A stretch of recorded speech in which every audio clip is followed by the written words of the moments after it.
الله أكبر الله أكبر الله أكبر الله أكبر الله أكبر الله أكبر الله أكبر الله أكبر الله أكبر لا إله إلا الله الله أكبر الله أكبر ولله الحمد.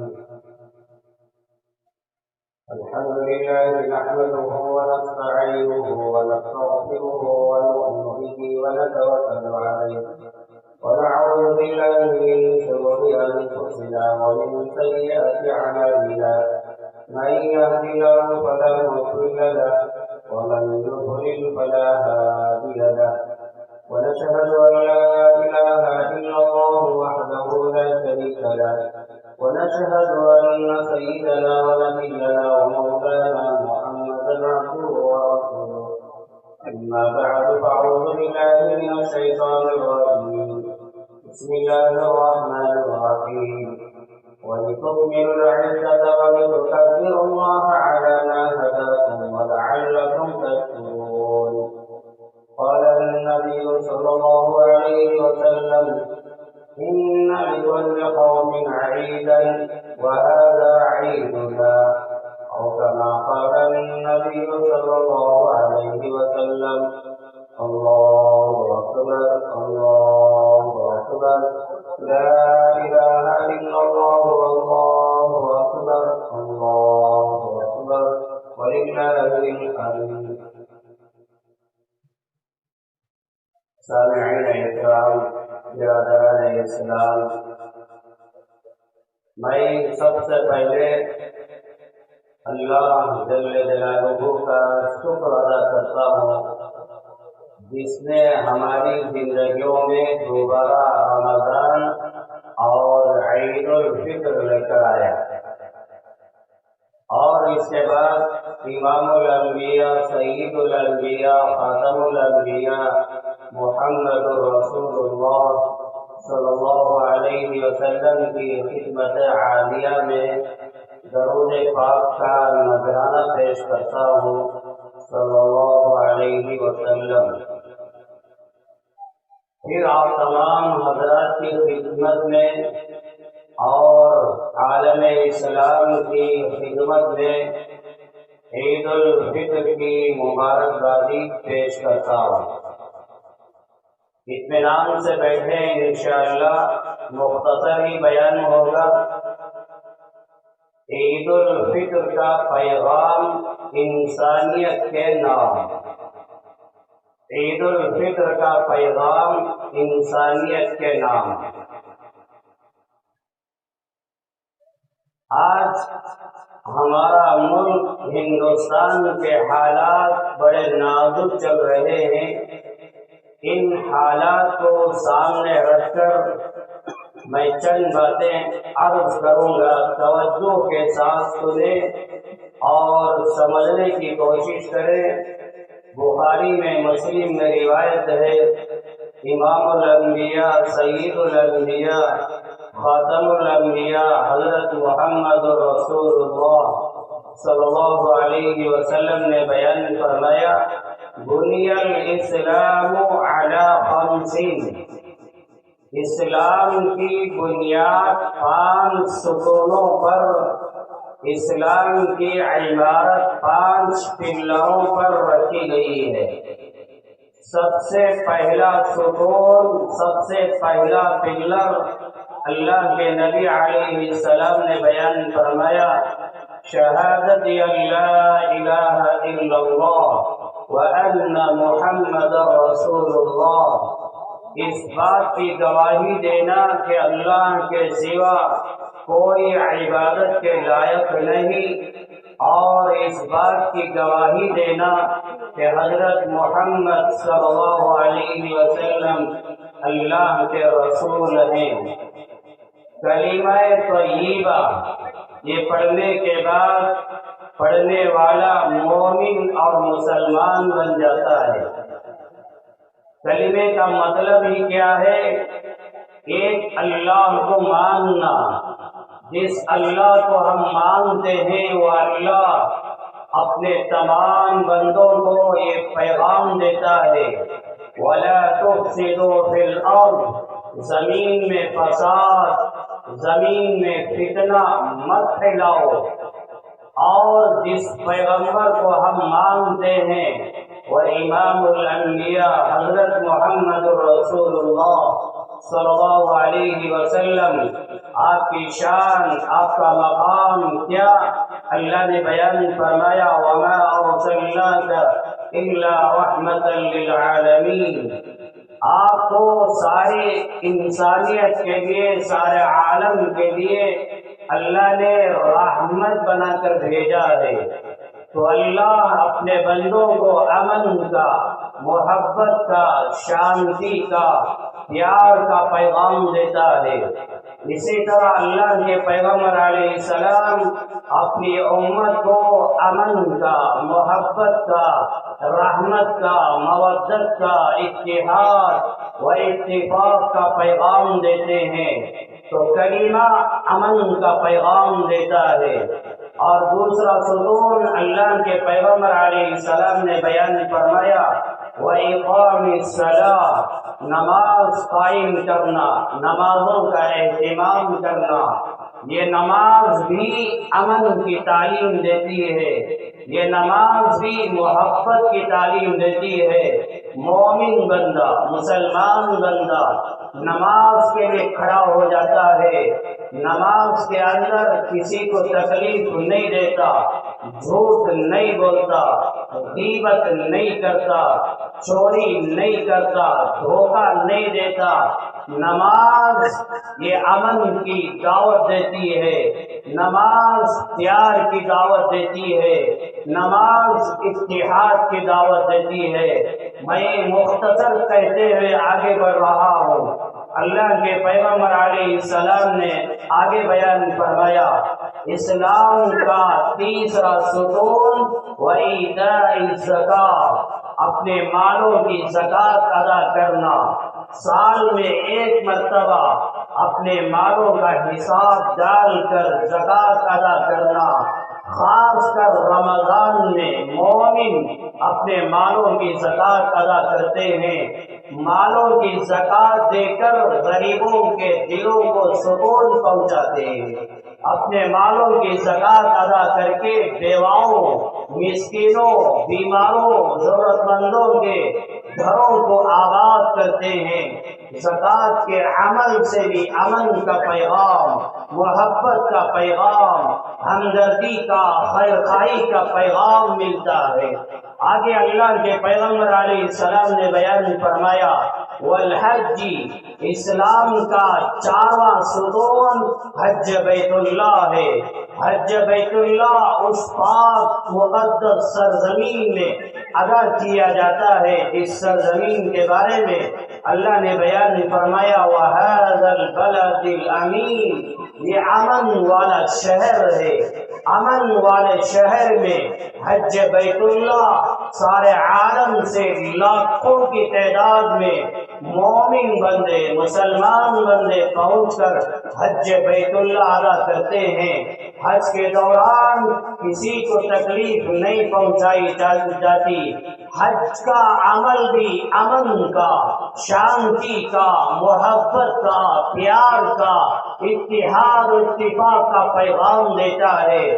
اور آخر میں اللہ کے پیغمبر علیہ السلام نے بیان فرمایا وَصَوْمِ رمضان، اسلام کا پانچواں ستون رمضان کے روزے ہیں۔ رمضان ہماری زندگیوں میں آیا، مہینہ بھر روزہ رکھا، روزہ کی حالت میں غیبت کرنے سے ڈرتے رہے، جھوٹ بولنے سے ڈرتے رہے، دوسروں کو کے ساتھ لڑنے سے، جھگڑنے سے بچتے رہے، دوسروں کو تکلیف پہنچانے سے بچتے رہے۔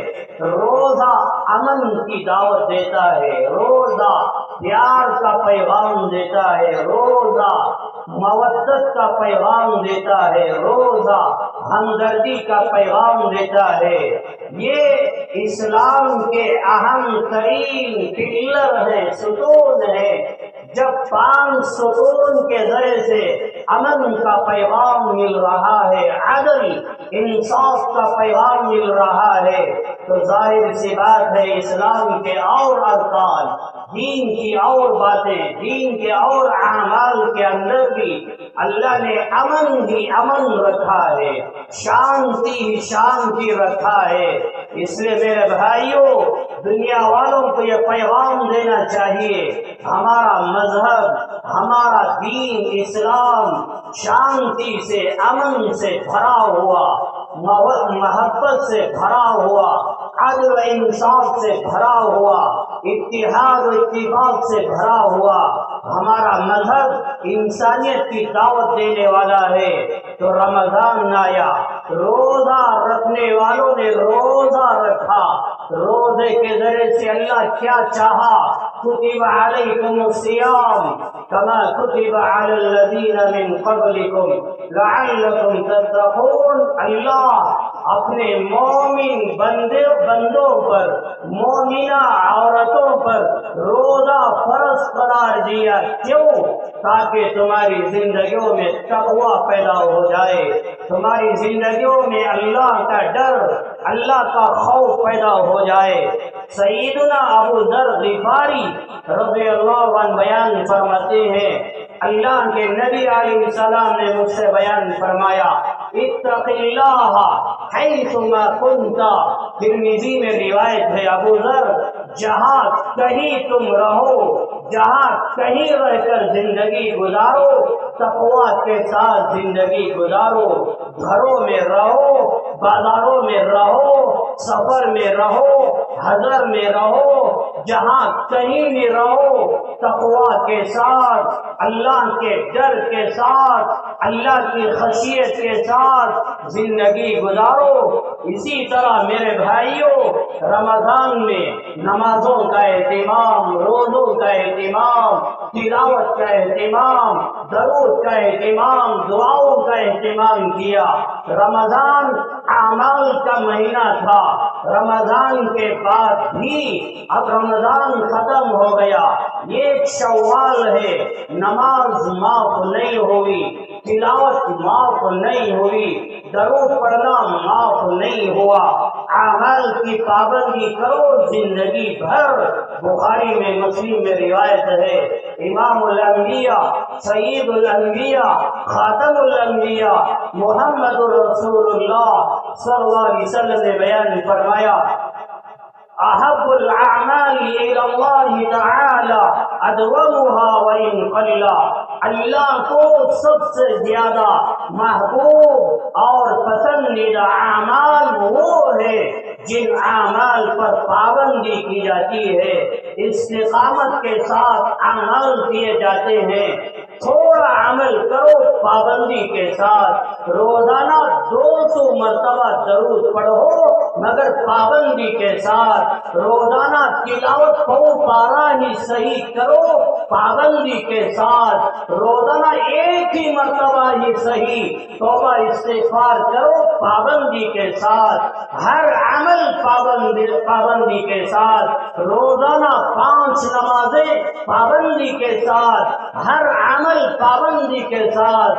اللہ جل جلالہ قرآن مجید کا 14واں پارہ سورہ ہجر کی آخر میں یوں بیان فرمایا، وَاعْبُدْ رَبَّكَ حَتَّى يَأْتِيَكَ الْيَقِينُ۔ آپ کا رب آپ کو دعوت دیتا ہے، پیغام دیتا ہے، حکم دیتا ہے کہ تم اپنے رب کی عبادت کرو، تم اپنے رب کی غلامی کرو، تم اپنے رب کی بندگی کرو، یہاں تک کہ آپ کو موت آ جائے۔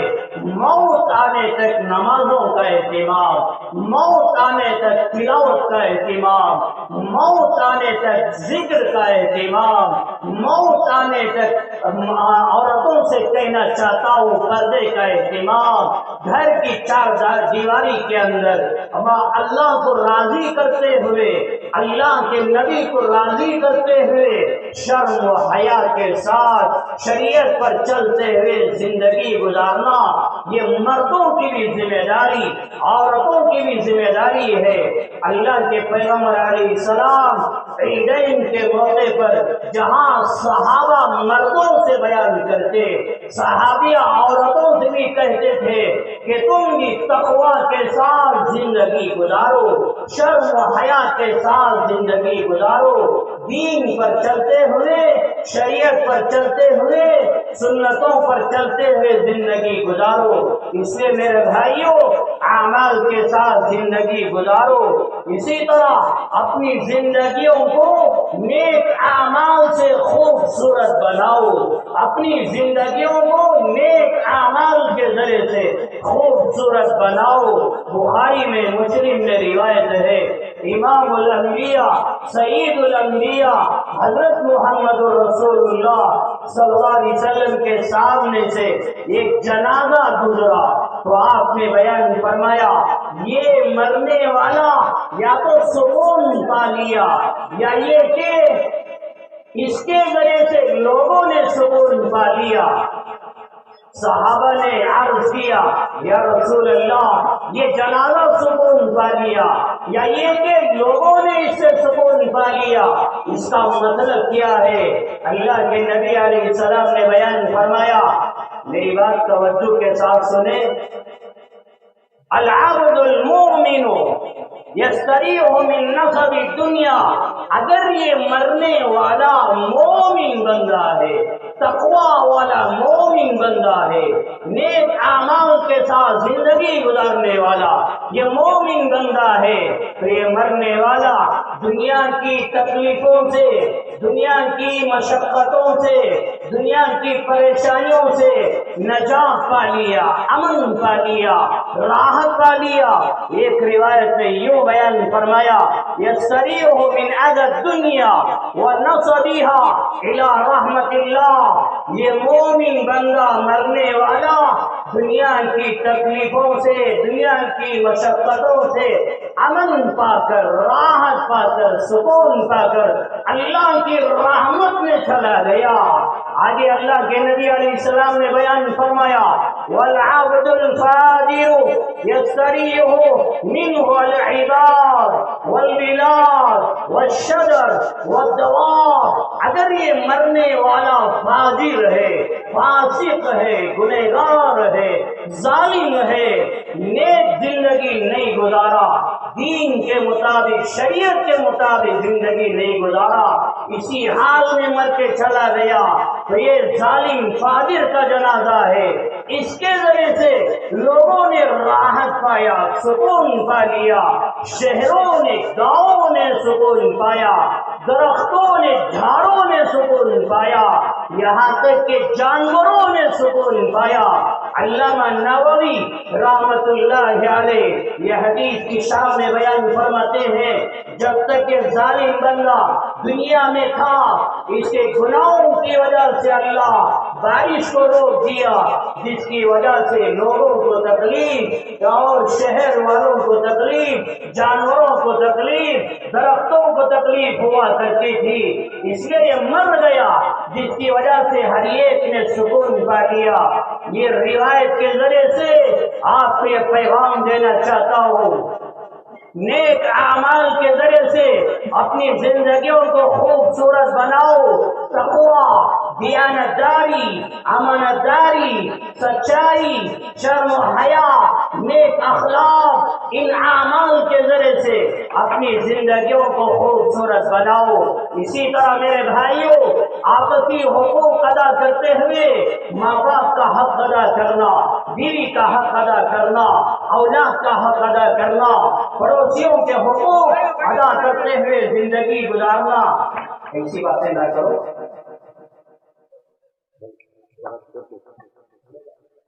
ہر ایک کا حق ادا کرو، آپسی حقوق ادا کرتے ہوئے زندگی گزارو۔ اسی طرح عید الفطر غریبوں کو یاد کرنے کی عید ہے، ضرورت مندوں کو یاد کرنے کی عید ہے۔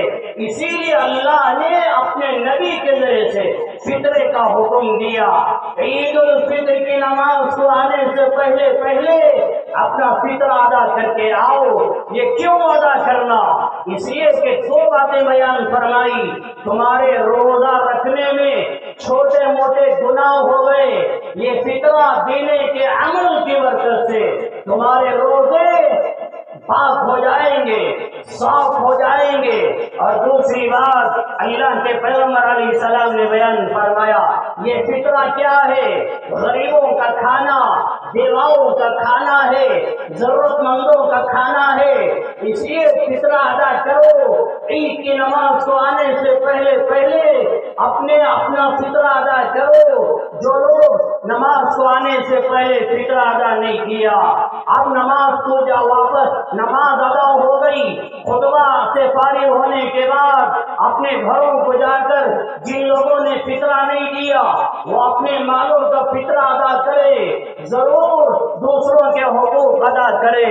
یہ عید کا موقع ہے۔ فضائل رمضان شیخ الحدیث علامہ زکریا مہاجر مدنی رحمت اللہ علیہ ایک لمبی روایت نقل فرمائی۔ خلاصہ یہ ہے، جب عید کی صبح ہوتی ہے اللہ فرشتوں سے کہتا ہے، جاؤ میرے بندے میری بندیاں روزوں کا اہتمام کیا، تراویح کا اہتمام کیا، یہ میرے بندے اپنے گھروں سے نکل کر عیدگاہ کو آنے والے ہیں، ان کا استقبال کرو، ان سے کہو کہ وہ اللہ کے بندوں چلو اس رب کی طرف جو معاف کرنے والا ہے اور سب کو عطا کرنے والا ہے، سب سے زیادہ وہ دینے والا ہے، اس رب کی طرف چلو۔ یہاں تک کہ آخر میں اللہ بیان فرماتے ہیں، میرے بندو میری عزت کی قسم، میرے جلال کی قسم، تم میرا خیال کرنا،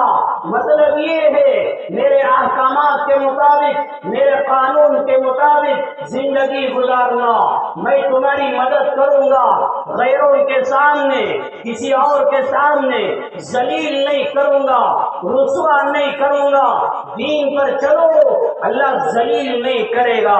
یہاں تک کہ جب عید کی نماز اور خطبہ ختم ہو جاتا ہے اللہ کی طرف سے اعلان کیا جاتا ہے، انصرفوا مغفورا لکم قد ارضیتمونی ورضیت لکم، میرے بندو بخشے بخشائے اپنے گھروں کی طرف لوٹ جاؤ، تم نے مجھے راضی کر دیا، میں تم سے راضی ہو گیا۔ اللہ اپنے بندوں کو مغفرت کا پروانہ عطا فرما دیتے ہیں، جاؤ میں نے تمہارے گناہ معاف کر دیا۔ میرے بھائیوں مغفرت کا پروانہ لے کر ہم اب اپنے گھروں کو جانے والے ہیں۔ یہ مغفرت کے پروانے کی حفاظت کرو۔ اس کی حفاظت کیسی ہوگی؟ اعمال کی پابندی کے ذریعے سے، نمازوں کے اہتمام کے ذریعے سے، تلاوت کی پابندی کے ذریعے سے، دین پر چلنے، شریعت پر زندگی گزارنے کے ذریعے سے یہ مغفرت کے پروانے کی حفاظت ہوگی۔ اس لیے زندگیوں کو اچھی گزارو، آپس میں اتحاد و اتفاق پیدا کرو۔ اللہ کے پیغمبر علیہ السلام نے بیان فرمایا، المؤمنون كرجل واحد، دنیا میں جہاں کہیں ہمارا مسلمان مومن بھائی رہتا ہے یہ سب آپس میں بھائی بھائی ہیں، ایک آدمی کے جسم کی طرح ہے۔ اللہ کے نبی نے بیان فرمایا، المسلم اخو المسلم، مسلمان کا بھائی ہے، بھائی بھائی بن کے زندگی گزارو، مومن آپس میں بن کے زندگی گزارو۔ اللہ کے نبی علیہ السلام نے پیغام سنایا، وَكُونُوا عِبَادَ اللَّهِ إِخْوَانًا، اللہ بیان فرماتا ہے میرے بندو تم آپس میں بھائی بھائی بن کے زندگی گزارو، آپس میں اتحاد، آپس میں اتفاق پیدا کرو، تم اللہ کے ہو جاؤ، اللہ تمہارا ہو جائے گا، تم اللہ کے ہو جاؤ، اللہ تمہارا ہو جائے گا۔ اللہ نے قرآن میں کہا فاذکرونی اذکرکم، تم مجھے یاد کرو میں تم کو یاد کروں گا۔ مطلب کیا ہے؟ تم میری بندگی کرو، تم میری غلامی کرو، میری بات مانتے ہوئے زندگی گزارو، میری مدد میری نصرت تمہارے ساتھ شامل حال رہے گی۔ بخاری میں مسلم میں روایت اللہ کے پیغمبر علیہ السلام نے یوں بیان فرمایا، اللہ بیان فرماتا ہے وَأَنَا مَعَهُ إِذَا ذَكَرَنِي، میرے بندے جب تو مجھے یاد کرتا ہے میں تیرے ساتھ ہو جاتا ہوں، جب تو میری غلامی کرتا ہے میری مدد میری نصرت تیرے ساتھ شامل حال ہو جاتی ہے۔ یہاں تک کہ اللہ بیان کرتا ہے، بیان فرماتا ہے میرے بندے جب تو مجھے اپنے دل میں یاد کرتا ہے میں تجھے اپنی ذات میں یاد کرتا ہوں، جب تو مجھے مجمع میں یاد کرتا ہے میں فرشتوں کی مجمع میں تجھے یاد کرتا ہوں۔ اللہ کے نبی علیہ السلام نے آگے بیان فرمایا وَإِن تَقَرَّبَ إِلَيَّ شِبْرًا تَقَرَّبْتُ إِلَيْهِ ذِرَاعًا، اللہ فرماتا ہے میرے بندے ایک بالش نیک عمل کے ذریعے سے تو میرے قریب ہو جا، ایک ہاتھ میں تیرے قریب ہو جاؤں گا، تو ایک ہاتھ میرے قریب ہو جا میں دو ہاتھ تیرے قریب ہو جاؤں گا۔ اللہ بیان کرتا ہے میرے بندے تو چل کر میری طرف آ جا میں دوڑ کر تیری طرف آ جاؤں گا۔ مطلب یہ ہے دین کے مطابق اسلام کے مطابق قرآن حدیث کے مطابق تم زندگی گزارو، اللہ پیغام دیتا ہے میں تمہارے ساتھ ہوں، میری مدد میری نصرت تمہارے ساتھ شامل حال ہے۔ اس لیے میں نے کہا تم اللہ کے ہو جاؤ اللہ تمہارا ہو جائے گا۔ اصل عید کن لوگوں کی ہے؟ اصل عید ان لوگوں کی ہے جنہوں نے روزہ رکھا، جنہوں نے تراویح پڑھی، جو ڈرتے ہوئے توبہ استغفار نیک اعمال کے ساتھ زندگی گزاری۔ اصل عید ان لوگوں کی ہے، اصل عید ان لوگوں کی ہے جو دنیا میں رہ کر آخرت کی تیاری کرتے ہیں، دنیا میں رہ کر قبر کی تیاری کرتے ہیں، دنیا میں رہ کر اللہ کو راضی کرتے ہیں، دنیا میں رہ کر اللہ کے نبی علیہ السلام کو راضی کرتے ہیں۔ اصل عید ان لوگوں کے لیے ہے، ان لوگوں کی ہے۔ آخری بات کہہ کر میں اپنی بات ختم کر دیتا ہوں۔ آپ کے سیدھے ہاتھ میں کالا پٹا باندھا گیا، یہ کالا پٹا کیا ہے؟ میں جو اپنے گھر سے نکلا کولار سے باندھ کر یہاں تک آیا، میرے بھائیوں یہ کالا پٹا کیا ہے؟ یہ امن کا پیغام ہے، یہ شانتی کا پیغام ہے، یہ ہندوستان کی حکومت کو یہ پیغام پہنچانا چاہتے ہیں۔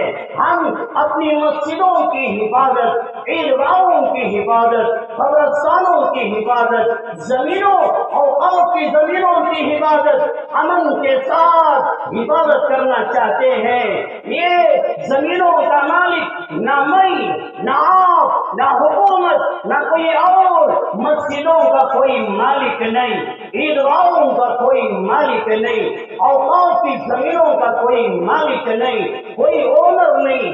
یہ زمینوں کا مالک کون؟ اللہ ہے۔ اللہ کے زمینوں کی حفاظت کرنا میری ذمہ داری، آپ کی ذمہ داری ہے۔ ہمارے ملک ہندوستان کے اندر ایسے قانون بنائے جا رہے ہیں جس قانون کے ذریعے سے مسجدوں کی حفاظت نہیں، درگاہوں کی حفاظت نہیں، عیدگاہوں کی حفاظت نہیں، قبرستانوں کی حفاظت نہیں۔ آج انڈیا مسلم پرسنل بورڈ کے پیغام کے ذریعے سے حکومت کے پیغام پہنچانا چاہتے ہیں۔ ہم شر پسند لوگ نہیں ہیں، ہم فتنہ مچانے والے لوگ نہیں ہیں، ووٹ ڈالنے والے لوگ نہیں ہیں۔ ہم امن کے ساتھ یہ دھرنا دے رہے ہیں، محبت کے ساتھ یہ احتجاج کر رہے ہیں تاکہ یہ لوگ یہ ہماری محبت کو دیکھ کر یہ دل ختم کر دے، یہ قانون کو ختم کر دے، جیسے آل انڈیا مسلم پرسنل لا بورڈ نے کہا، حکومت سے کہا، پیار سے کہہ رہے ہیں، محبت سے کہہ رہے ہیں اور الفت سے کہہ رہے ہیں، یہ زمینیں ہمارے بڑوں نے قوم کے لیے وقف کیا، اس پہ ہاتھ نہ ڈالو، امن سے پیار سے سمجھا رہے سمجھ جاؤ، اگر سمجھا نہیں راستوں میں آئیں گا، یہاں تک کہا جیلوں کو آباد کریں گے، اپنی جانوں کو قربان کریں گے، کیوں؟ یہ اللہ کی زمینیں ہیں، ان کی حفاظت کرنا یہ ہمارا ایمان، ان زمینوں کی حفاظت کرنا یہ ہمارا اسلام، یہ زمینوں کی حفاظت کرنا یہ ہماری روح ہے۔ اللہ کو راضی کرنے کے لیے سب کچھ کرنے کے لیے ہم تیار ہیں۔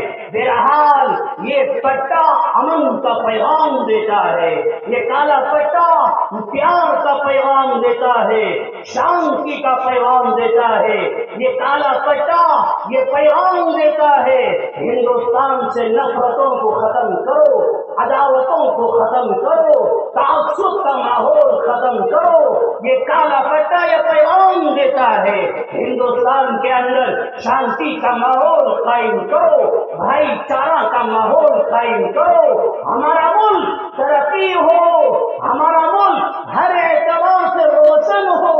ہم بھی یہ چاہتے ہیں، ہمارے بڑوں نے ملک کی آزادی کے لیے جانوں کی قربانی، اپنی اولاد کی قربانی، سب کچھ قربانی دی، اسی طرح ملک کی ترقی کے لیے ہم بھی ہر اعتبار سے قربانی دینے کے لیے تیار ہیں۔ یہ کالا پٹا گھروں تک آپ کے ہاتھ میں رہے تاکہ لوگ دیکھیں، باہر رہنے والے، گھروں میں رہنے والے دیکھیں اور سمجھیں یہ امن کا پٹا ہے، یہ محبت کا پٹا ہے اور یہ پٹی شانتی کی ہے۔ یہ پیغام دینے کے لیے اور کی زمینوں کی حفاظت کے لیے یہ کالا پٹا ہاتھوں میں باندھا گیا ہے۔ بہرحال میرے بھائیوں، آخری بات، اپنے عمل کی قبولیت کے لیے اللہ سے دعائیں کرو، میرا ہر عمل اللہ قبول کر لے، میرا روزہ، میری تراویح، میری تلاوت، میرا زکات، میرا فطرہ، میرا ایک ایک عمل اللہ قبول فرما لے، اس لیے دعاؤں کا اہتمام کرو، اللہ سے دعا فرمائیں، اللہ ہم کو عمل کی توفیق عطا فرمائے۔